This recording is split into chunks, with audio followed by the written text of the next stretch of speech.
for us to see multiple truths is us to be able to finally, put order and some justice that needs, to happen. Now, if you have the other poster, another childhood favorite, Do That Thing You Do, which not Yes. many people like have seen it. And when my reference is that music was really catchy, actually.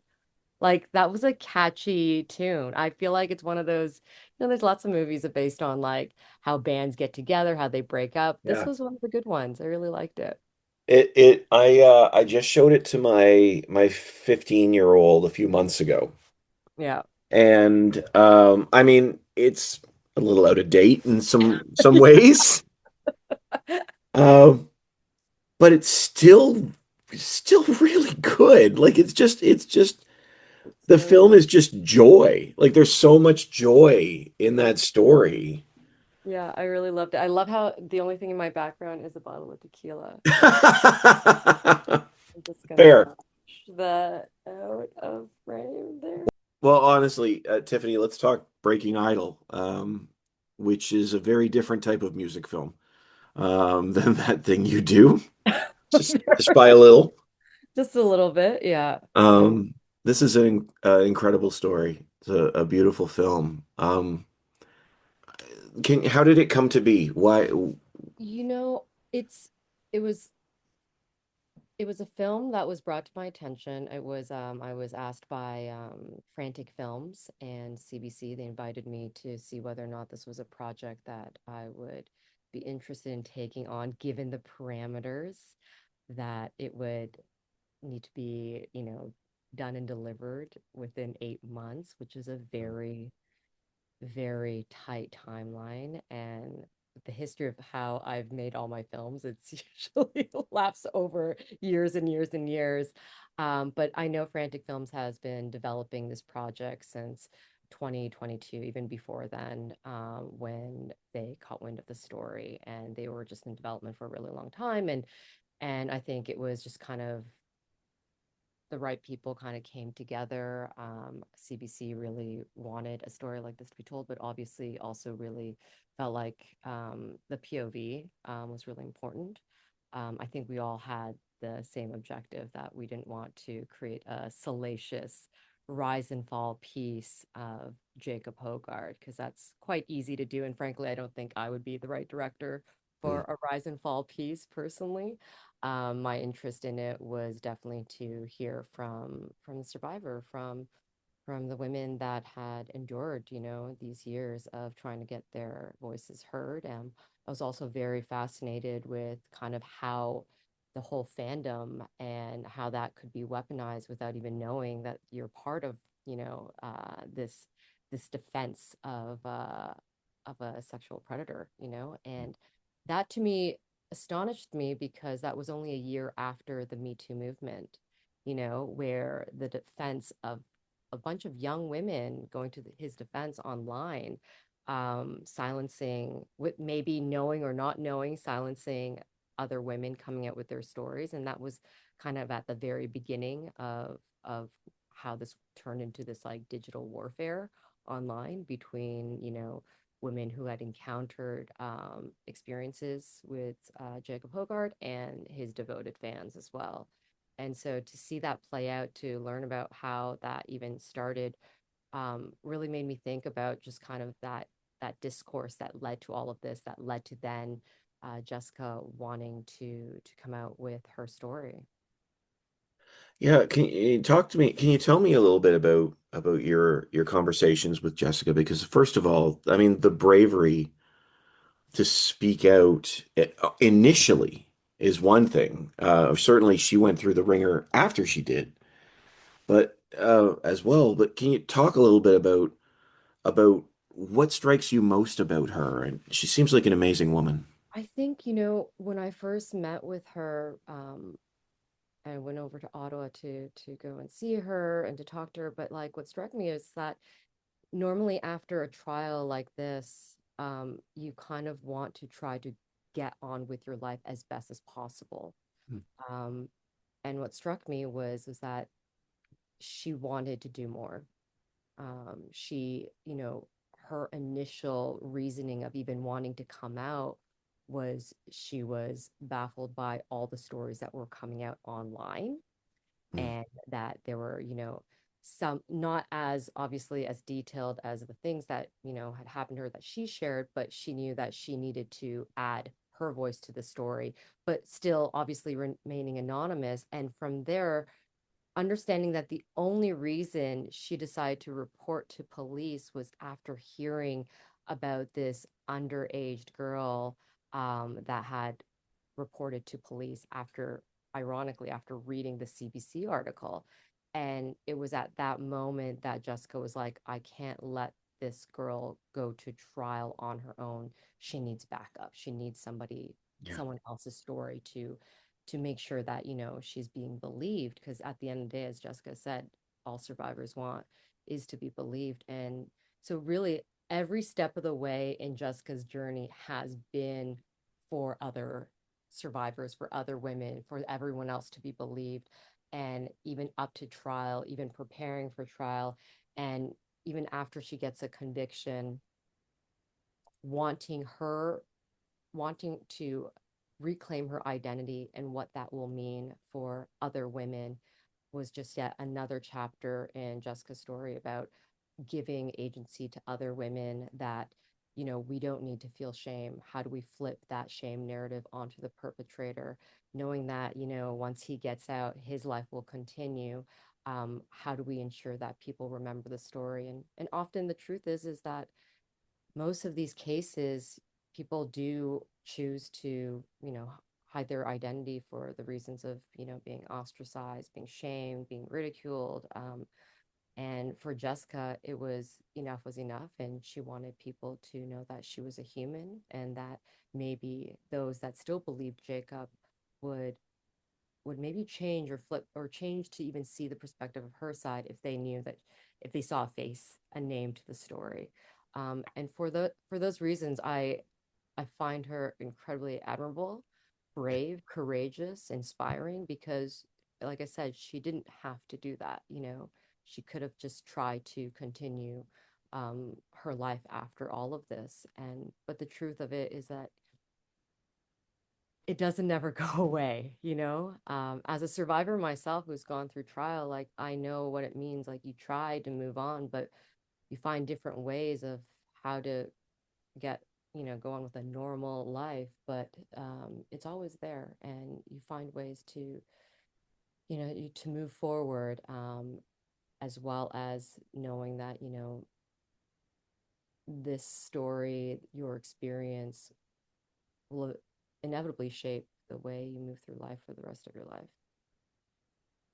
So heartbreaking and but powerful at the same time. Like you have such an I have such an admiration for her Mhm. and what she was able to do.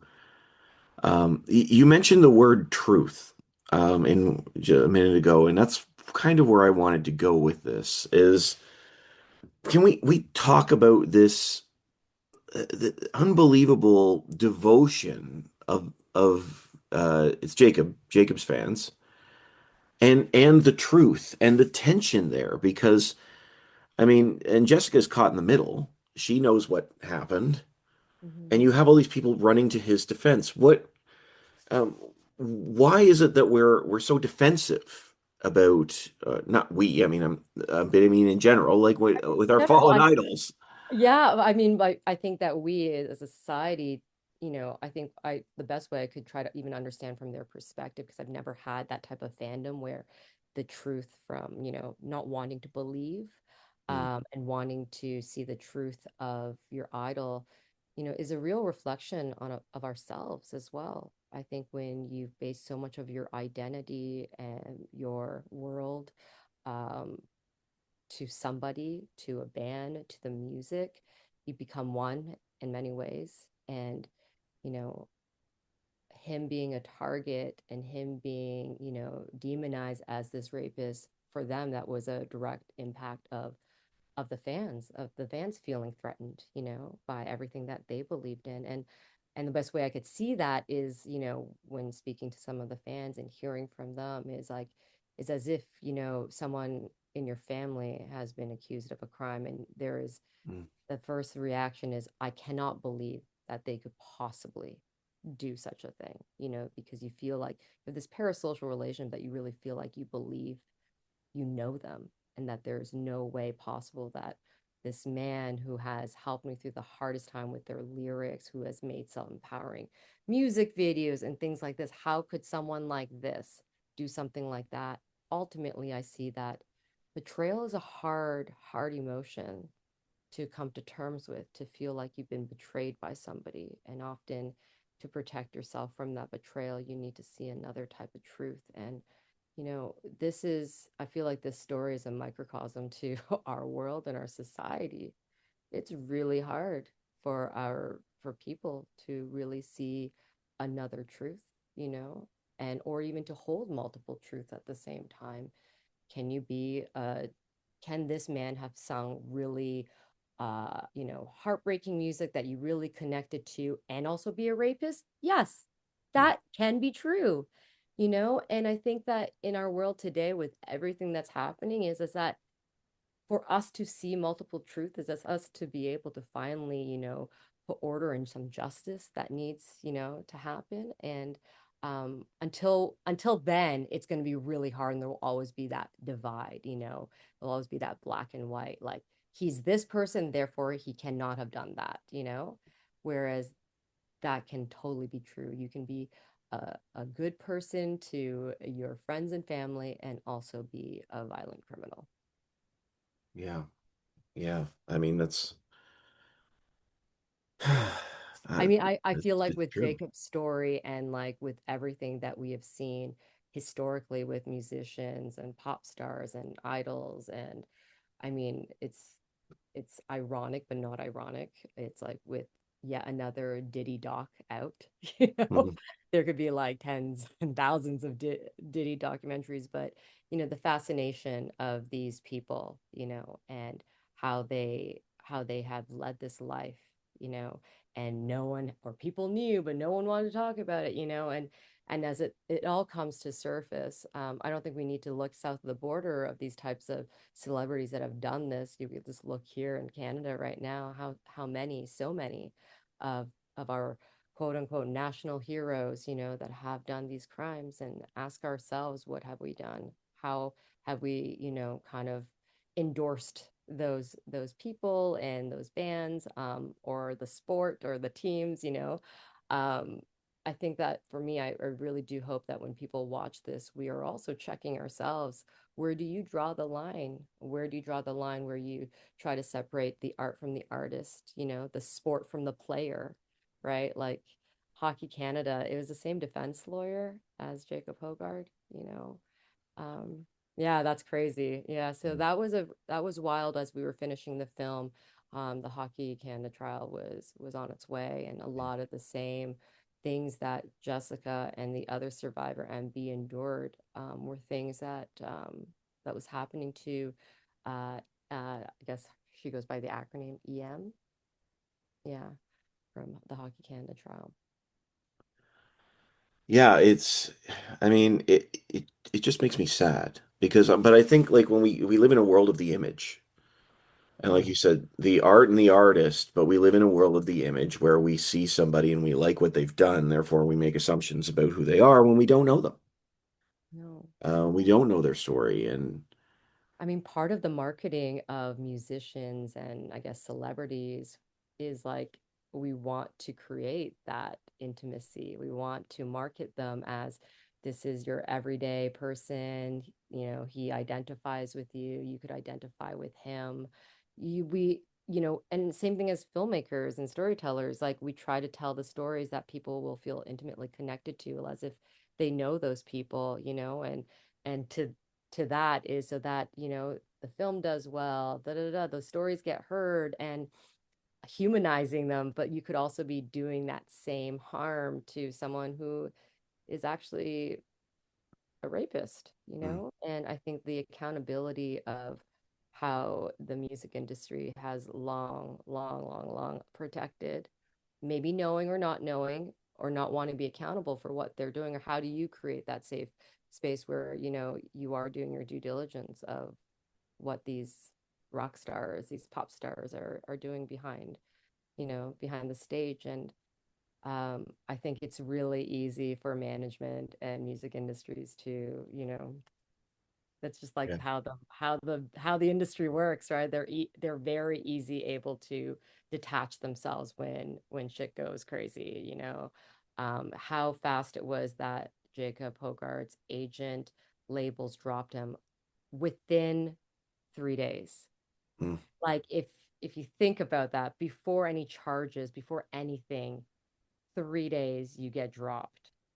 That must mean some folks knew folks knew what was happening, for you to be dropped that quickly. Yeah. Yeah. Yeah. Absolutely. In preparation for the this interview, I see that you refer to this film as an invitation. Mm-hmm. Can you talk about what that means to you? How is Yeah, Breaking Idol an invitation? I think it's an invitation for us to really have this conversation, the ones that we're talking about, asking ourselves, asking or even our own family members, our community, what we are complicit in, and how and what we need to believe a survivor. We're still having this conversation in 2025, you know. The Me Too movement was a huge reckoning in the music industry, but the fact that this happened and there's receipts online of many fans, devoted fans, protecting this man without really knowing everything, but just feeling like that they had to do this. Really, I feel like it's this film. I am hoping that it is inviting these fans now, or not fans, just other people to look within themselves and also look at the society around us, to be able to be more vocal about where we should draw the line, and that line should be harm at any cost. And at the same time, I saw something really powerful that happened once the film got released, which I've never actually got to see so quickly, because this film was released on CBC Gem and on their YouTube, and which allows you to see the comments flood in. And I think that for me, like, usually we have a theatrical run, you do festivals, and Yeah.